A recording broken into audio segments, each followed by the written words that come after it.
Sumainyo ang Panginoon. At sumayo rin. Ang mabuting balita ng Panginoon ayon kay San Mateo. Papuri sa iyo, Panginoon.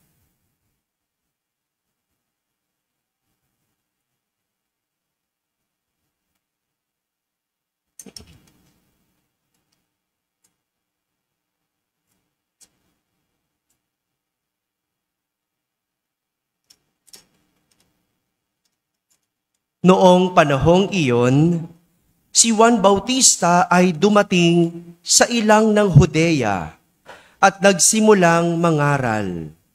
Sinabi niya, "Pagsisihan ninyo at talikdan ang inyong mga kasalanan, sapagkat malapit nang maghari ang Diyos." Si Juan ang tinutukoy ni Propeta Isaías nang sabihin nito, "Ito ang sabi ng isang sumisigaw sa ilang, ihanda ninyo ang daraanan ng Panginoon. Tuwirin ninyo ang kanyang mga landas." Hinabing balahibo ng kamelyo ang damit ni Juan, at balat ang kanyang pamigkis. Ang kanya namang pagkai, balang at pulot-pukyutan. At pumunta sa kanya ang mga taga-Jerusalem, taga-Judea at mga naninirahan sa magkabilang panig ng Jordan. Ipinahayag nila ang kanilang mga kasalanan at sila'y bininyagan ni Juan sa ilog Jordan. Ngunit nang makita niyang marami sa mga Pariseyo at mga Saduseyo ang lumalapit upang pabinyag, sinabi niya sa kanila, "Kayo ang lahi ng mga ulupong. Sino ang nagbabala sa inyo upang tumakas sa parusang darating? Ipakilala ninyo sa pamamagitan ng inyong pamumuhay na kayo'y nagsisisi. At huwag ninyong ipangahas na kayo'y anak ni Abraham. Sinasabi ko sa inyo, ang Diyos ay makalilikha ng mga tunay na anak ni Abraham mula sa mga batong ito. Ngayon pa'y nakaamba na ang palakol sa ugat ng punong kahoy. Ang bawat punong kahoy na hindi mabuti ang bunga ay puputulin at iahagis sa apoy. Binibinyagan ko kayo sa tubig bilang tanda ng pagsisisi ninyo't pagtalikod sa inyong mga kasalanan. Ngunit ang dumarating na kasunod ko ang magbibinyag sa inyo sa Espiritu Santo at sa apoy. Siya'y makapangyarihan kaysa sa akin. Hindi ako karapat-dapat kahit tagadala ng kanyang panyapak. Hawak niya ang kanyang kalaykay upang alisin ang dayami. Titipunin niya sa kamalig ang trigo, ngunit ang ipa ay susunugin sa apoy na di mamamatay kailanman. Mga kapatid, ang mabuting balita ng Panginoon. Pinupuri ka namin, Panginoong Hesukristo. Magsiyo po ang lahat at makinig sa homilya. Isang magandang umaga po sa inyong lahat. Malamig po bang umaga? Malamig na ang umaga, no? Magandang umaga sa mga nasa barangay, sa mga nasa tahanan na nagsisimbabaya online at sa lahat ng nasa abroad. Kasama kayo sa aming banal na pagdiriwang dito sa ating parokya. Kamusta ba yung mga nandyan sa balcony? Malamig ba dyan? Malamig, no? Naririnig ba ako? Yan, nakikita ko kayo kung nagdaldalan kayo dyan, ha? Sige. Magandang umaga. Pakibati ang katabi ng pinagpalang linggo. Yan, ha? Nais kong simula ng ating pagninilay sa isang kwento. At ang aking kwento sa linggong ito ay tungkol sa isang hari na walang kapayapaan. Puro alalahanin, puro bagabag ang kanyang nasa isipan. Kaya isang araw, nagpatawag ang hari ng lahat ng pintor sa kanyang nasasakupan at ipinag-utos na igawa siya, iguhit o ipinta siya ng isang larawan na magpapakita ng kapayapaan. Di ba ganun? Ganun daw ang nagagawa ng artwork. No? Pag tinignan mo, napapa-reflect ka. No? Hindi tayo relate doon kasi wala naman tayong artwork. Di ba? Pero sa mga mayayaman, ganyan, tinitingnan yung artwork. No? At doon daw nakakalma ang isip. Kaya itong hari na to, gusto makakita ng isang payapa na larawan.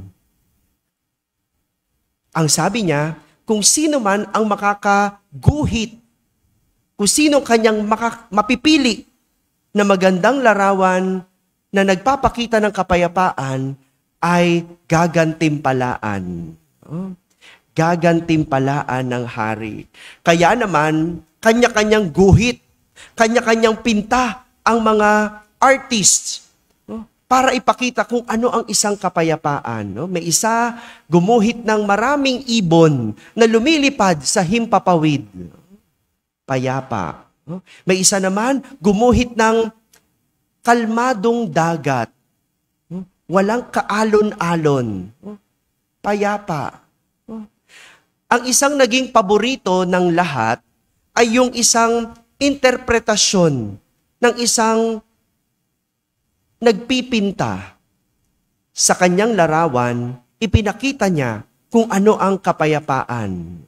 Gusto ko imagine ninyo nga po sa inyong isip para makita natin, ma-picture out natin. Sa larawan, makikita ang isang kalmadong lawa. Nakakita na ba kayo ng lawa? Di ba? Kalmado, walang alon. At naging salamin ito ng isang bundok. Sa sobrang kalma ng lawa, nasasalamin doon ang bundok. Na-imagine nyo na? Sa bundok, merong niebe sa ibabaw nito. Na-imagine nyo na? At merong asul na ulap. Ang kalangitan ay asul na asul at may manipis na puting ulap na nakaguhit. Yan ang kalmadong larawan para sa pintor na iyon. Marami sa mga tao nagandahan at naging paborito ang itsura ng kapayapaan sa larawan ng pintor.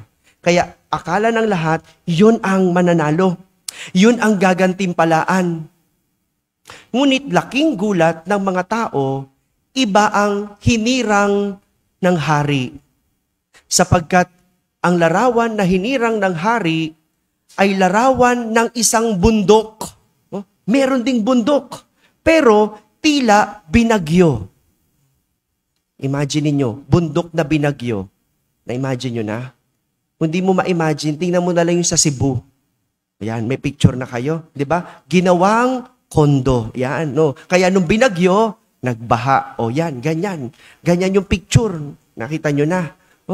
At imbis na asul ang langit, itim ang langit nitong larawan na ito. At merong kidlat na tila galit na galit ang langit. Pero kapag tinignan mo ng malapitan ang larawan, merong isang punong putol na tumba. At sa puno na iyon, merong isang pugad na merong ibon at inakay na tahimik na nakaupo. Yun ang kapayapaan para sa artist na iyon. At yun ang hinirang ng hari.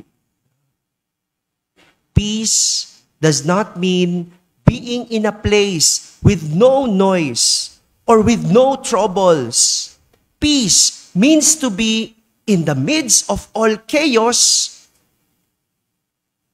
You can still be calm in your heart.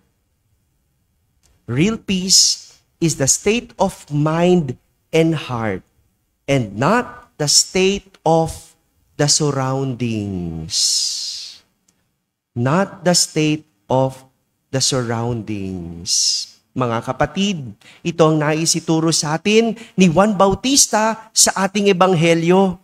Si Juan naging importante sa gampanin ng kasaysayan ng pagliligtas, sapagkat si Juan ang naging tagapaghanda ng mga tao sa pagdating ng magliligtas.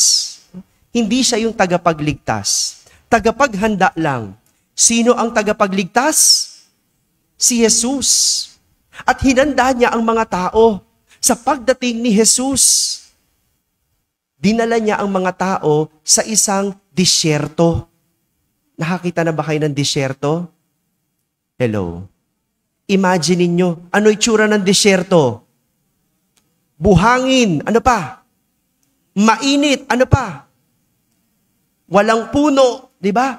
Tuyot. Pakitingnan niya yung katabi nyo. Mukha bang disyerto? Oh, bahala na kayo, no? Oh, pampagising lang po yan, no? Kasi parang pipikit-pikit na yung iba dyan, no? Dinala niya sa disyerto para turuan. Bakit kaya? No? Hindi ba ganun ang tao? Kapag nakakaranas ng tagtuyot, doon matututo. Tama ba? No? Yung kapag ikaw ay nahirapan, diyan ka matututo. Tama? Kapag ikaw ay nagkasakit, diyan ka matututo. Yan, kakayosi mo yan. Ha? Di ba? Kapag kayo'y naghihirap, may problema, diyan kayo matututo. No? Ako rin naniniwala sa ganun eh. No? Diyan matututo. No? Yung nanay ko hindi ganun, no? Ayan ay nanay ko nanonood, no? Nanonood sa online yan, no? Nanay ko hindi ganun. Hala bigay. No, ako hindi matututo yan. Kailangan minsan 'di ba sa hirap matututo. No? Kaya pag tinuruan ko mga kapatid ko, maghirap ka muna. Diyan ka matututo. Hindi puro bigay, tama? Ganun eh. Minsan dapat ganun, maranasan ng tagtuyot para matuto. At si Juan Bautista, dinala ang mga tao sa disyerto para turuan ng 3 aral tungkol sa kapayapaan. Sabihin nyo nga po, kapayapaan. 3 aral. Una, repent. Sabihin nyo nga po. Gusto ko marinig yung letter T. Repent. Yan, ganyan ang English. Ha? Patuturuan ko kayo mag-Ingles para mag-Ingles naman tayo paminsan-minsan, no? Repent, no? Sa Tagalog, pagsisisi. Pagsisisi sa kasalanan. Una sa lahat, ang kasalanan ay nagdudulot ng kaguluhan. Kaya magulo ang pamilya kasi may ginagawang kasalanan. Kaya magulo ang kumpanya kasi may ginagawang kasalanan ang mga empleyado. Kaya magulo ang bansa kasi may ginagawang kasalanan ang gobyerno. Naniniwala ba kayo doon? Sila po yun, ha? Lakas ng sigaw ng yes, tapos kami na naman mga pari ang pahamak, ano? Pero totoo yun, di ba? Gusto mo ng kaguluhan? Gumawa ka ng kasalanan. No, ang ayos ng relasyon nyo. Gumawa ka ng kasalanan, ano nangyari? Yan. 'Di ba? Nagugulo. Diyan nagsisimula ang kaguluhan. Kaya wag muna tayong tumingin sa paligid. Kaya walang katahimikan ang sarili dahil puno ang tao ng kasalanan. Pansinin niyo po, kapag ang tao gumagawa ng kasalanan, kadalasan tinatago niya ito. Tama? Yung mga nagnanakaw, patago. Tama? Yung mga nangangalunya, may kabit, di ba? Patago. Tama? Lakas ng boses, di ba? Totoo yan eh. Di ba? Ganun ang tao. Kapag gumagawa ng kasalanan, nagtatago. Kaya nga si Eva at Adan, nung nakagawa ng kasalanan, anong ginawa? Nagtago. Nung hinanap sila ng Panginoon, nagtatago. At dahil tinatago ang kasalanan, nag-iisip ito ng paraan para hindi ito malaman. Di ba ganyan? Pagtatakpan mo. Pangangatwiranan mo. Pinagtataguan mo. Pinasusunungalingan mo. Di ba ganon ang kasalanan? Hanggang sa magpatong-patong na at mawalan na tayo ng katahimikan. Tinanong ka, saan ka kagabi? Kasama ko mga kumpare ko. Anong ginawa mo? Nag-inuman kami. Pero ang totoo, nasan? Kayo na alam. Kayo na nakakaalam saan kayo kagabi. Ha? Ganyan eh. Diba ang gulo? Ang gulo. Ang sarap ng buhay na wala kang tinatago. Wala kang dapat pagtakpan. Wala kang dapat pasinungalingan. Kaya yung tinatago mo ang nagpapabigat at gulo ng buhay mo. Kaya nga, kung hindi totoo, huwag ka dapat nababagabag. Huwag ka dapat nagagalit, no? Kung chinichismis ka, no? Sabi, kabit ka daw, no? Kung di naman totoo, dapat ba magalit ka? Hindi. Hindi totoo. Kung sinasabi siya, magnanakaw ka daw. Kung hindi totoo, huwag ka magalit. Pero iba naman yung kahit totoo, wala kang kagalit-galit. Diba? Totoo namang nagnakaw, pero wala lang siya. No? Iba yun. No? Iba yun. May problema ang taong yun. No? May problema. Kasi nagkalyo. Nagkalyo ang konsensya. Ganyan ang mga tao. Diba? Kapag nakakagawa ng kasalanan, walang kapayapaan. Kaya nga ang sinasabi ni Juan, pagsisihan ang kasalanan at magkaroon ng katahimikan at kapayapaan ang iyong buhay. Unang aral para magkaroon ng kapayapaan, repent. Ulit. Yan, may T. Okay. Pangalawa, straight path. Sabihin nyo nga ulit. Gusto ko marinig yung TH. Yan, kahit ngongo ako, sipon ako no? Hindi marinig yung TH, no? Sa Tagalog, tuwid na landas. Straight path.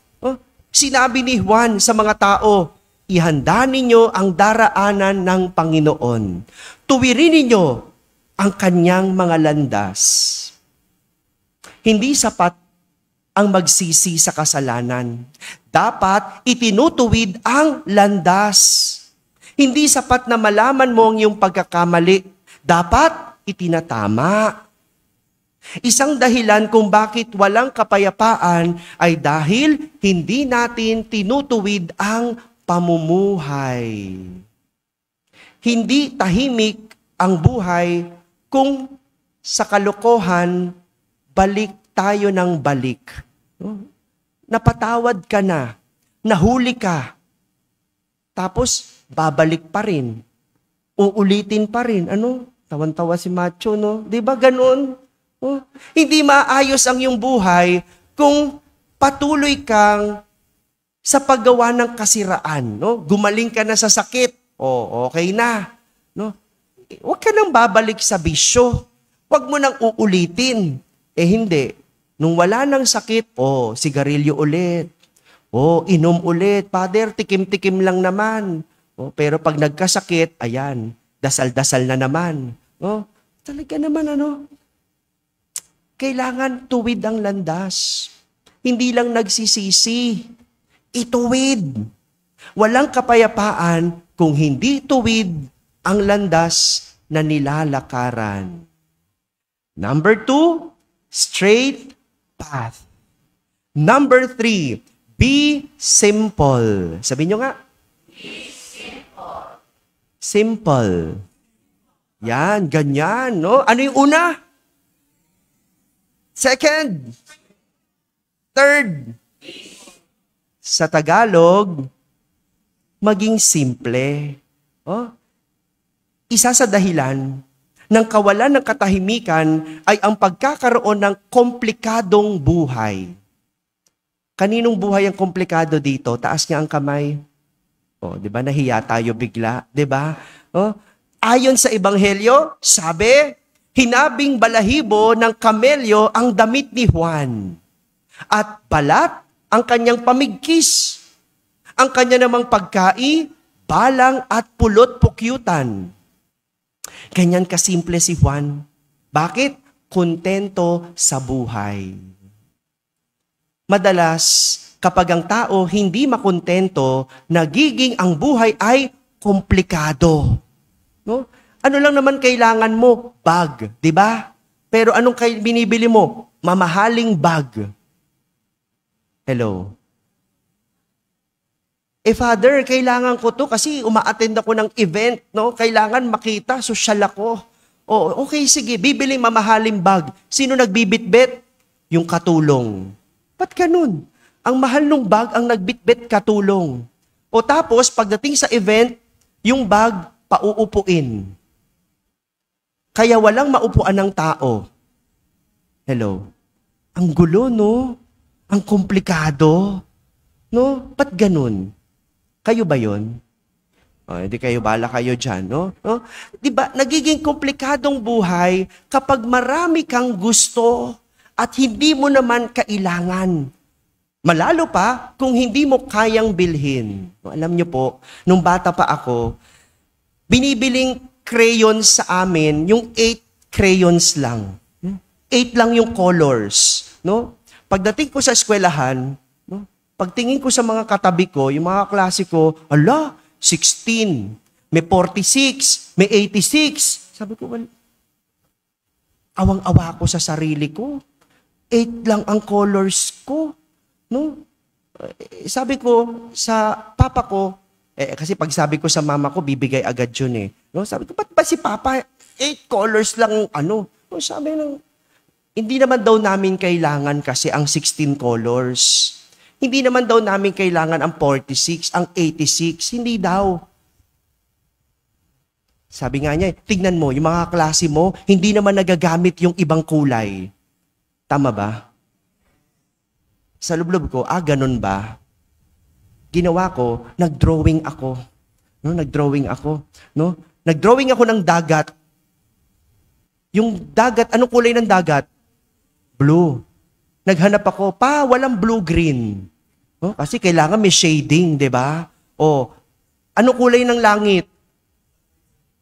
Ano kulay ng langit? Sky blue. May sky blue ba sa 8 colors? Wala, pinaghahalo ko pa yung puti, tsaka yung blue. Walang sky blue. No? Di ba? Nag-drawing ako ng carrots, no? Ano kulay ng carrots? Orange. Pag nakalagay sa basket, syempre may shading. Walang red-orange. No? Syempre, di ba, dapat di gano'n, di ba? Ngayon, kailangan ko na ng 46 colors. Ang galing, binigay. Binigay naman. No? Kasi gano'n eh. Kailangan. Pero pag hindi mo kailangan, nagiging komplikado ang buhay kapag ito ay gusto lang. Gusto lang. Natatawa ko. Kilala nyo ba si Madam?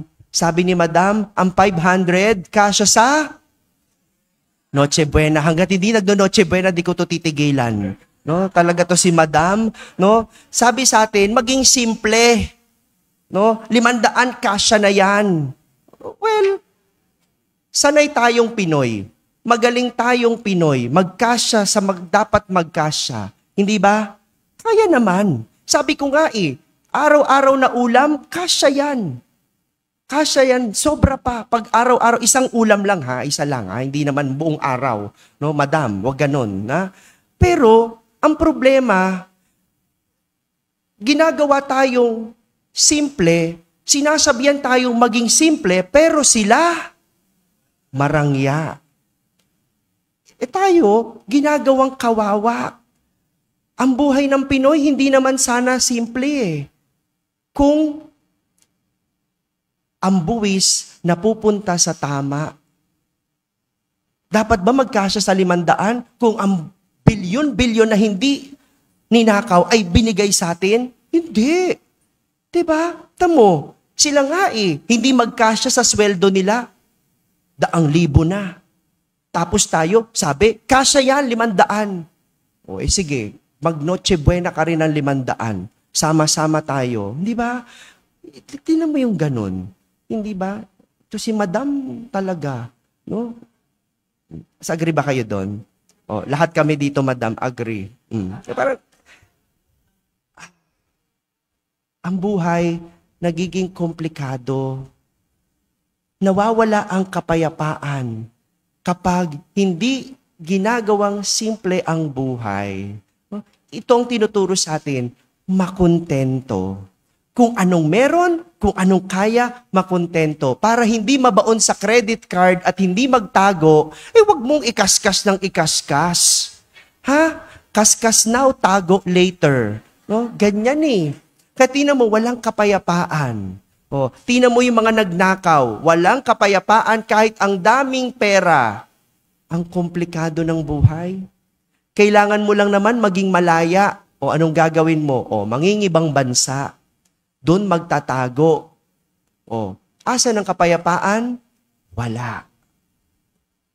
Mga kapatid, ngayong ikalawang linggo ng Adbyento, sinindihan natin ang kandila na sumisimbolo sa kapayapaan. 3 aral ang ating matututunan. Una, repent. Pangalawa, pangatlo, at magiging payapa ang iyong buhay. Amen. Sa mga walang trabaho po, kung meron kayong makakakilala na walang trabaho, sa Sabado, meron pong job fair po dito sa ating simbahan. Kaya pwedeng mag-apply, no? Direkta na, kaya magsuot ng pang-apply na trabaho. Huwag naman tsinelas. Ano po?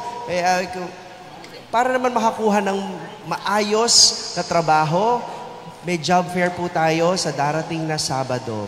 At nais ko pong imbitahan po kayo. May fundraising po ang ating mga kabataan. Sila po ay nagtitinda ng parish o Soledad shirt. No? Ito pong Soledad shirt natin ay available po sa 2 klase. No? T-shirt at polo shirt. No? Yung polo shirt natin ay may kulay na navy blue at white. No? Bordado po yan. Yung image ng Nuestra Señora de la Soledad. Hindi po print, kundi borda. Yun namang ating t-shirt, Fruit of the Loom po, kaya medyo okay po yung kanyang tela. No? Hindi po siya yung ordinary yung mga tela na medyo mumurahin. So, medyo premium naman po para masarap suotin. Ito po ay may kulay na black at color white. No? Available po ito dyan sa ating labas. May mga natitinda mga kabataan sa ating opisina, sa mga nasa online na gusto na umorder, pwede po, ipapadala po namin saan man kayo. No? May mga umu-order na sa probinsya, pwede po nating ipaship, pwede po ipadala po sa inyo. Ito pong mga merchandise na ito ay makakatulong sa mga programa at activities ng ating mga kabataan. Ganon din yung Soledad keychain o yung bag charm. No? Uso yan sa kabataan, nagkakahalaga ng 100 pesos. Yung t-shirt, 500 pesos from extra small to large. Yung mga bigger sizes, XL pataas, 550. Yung polo shirt, 600 po sa mga small sizes. XL pataas, 650 pesos. At ang ating parish calendar, available na rin po, nagkakalaga ng 75 pesos po. Uli po, ito po ay fundraising po para po makatulong po kayo at gagamitin po ito ng wasto ng ating mga kabataan sa kanilang mga programa. Maraming salamat po sa lahat ng mga nakabili na. Maraming salamat po sa inyo. Okay. Thank you. Magsitayo na po tayong lahat. Ang simbang gabi, nalalapit na. 8:00 po ng gabi, ang ating simbang gabi at ang Misa de Gallo, 4:30 a.m. Sumainyo ang Panginoon. At sumayo rin. Iyuko ang inyong ulo habang ginagawad ang pagbabasbas.